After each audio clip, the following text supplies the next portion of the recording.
की एका मुलीला ऍडमिशन मिळालं नाही ठाणा कॉलेजला. तेव्हा ठाणा कॉलेज एकच कॉलेज होतं ठाण्यात आणि त्यांना मिळालं नाही ऍडमिशन. मग म्हणून ती मुलगी ला घेऊन ती एक बाई आमच्या बाबांकडे आली. तिला मिळालं नाही तर तुम्ही एक पत्र लिहून द्या. बाबाच्या नगराध्यक्ष होते आणि पत्र लिहून द्या की तिला ऍडमिशन येईल. बाबांनी पत्र लिहून दिलं पण तिला तरीही ऍडमिशन मिळाली नाही कारण त्यांची ऍडमिशन फुल झाल्या होत्या. मग तिने बाबांच्याकडे ती परत आली की तुम्ही पत्र लिहून मिळालं नाही म्हणून तिने बाबांच्या केबिनमध्ये त्या मुलीला मारलं की तुला ऍडमिशन मिळालं नाही, तू मार्क मिळवलं नाही म्हणून असं.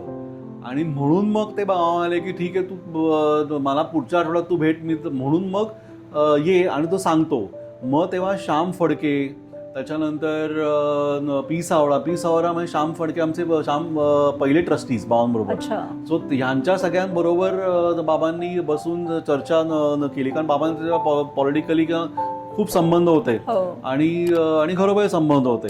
म्हणून मग ह्या सगळ्या लोकांच्या मार्गदर्शनाने मग आम्ही ते बाबांनी स्टेप त्याला उचलली करून की आणि म्हणून ते कॉलेज पहिलं त्यांना हे टेंबी नाक्यावरती महापालिकेच्या शाळेत चालू झालं 3 वर्गात 1980 मध्ये. म्हणजे कॉलेज आधी चालू झालं, परमिशन नंतर मिळाले आम्हाला.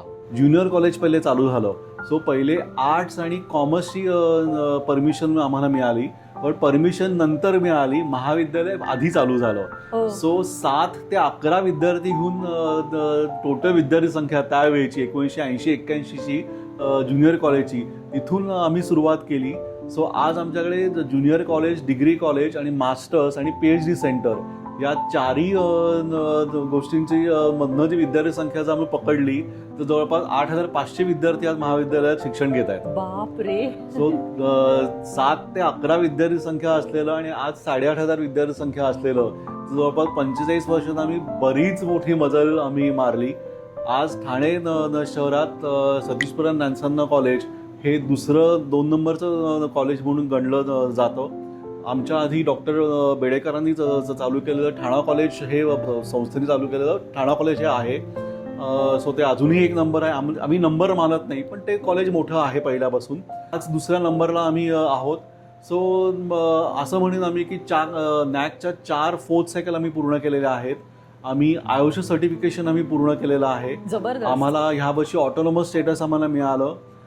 2024-25 मध्ये ज्युनियर कॉलेजचं स्टेट गव्हर्नमेंटकडनं ॲक्रिडेशन प्रोसेस सुरू झाली.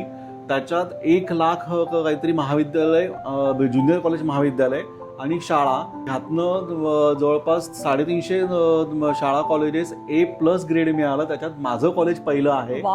त्यात ठाण्यामधलं आर्ट्स, कॉमर्स, सायन्स तिन्ही कोर्सेस शिकवणारं हे एकमेव कॉलेज आहे.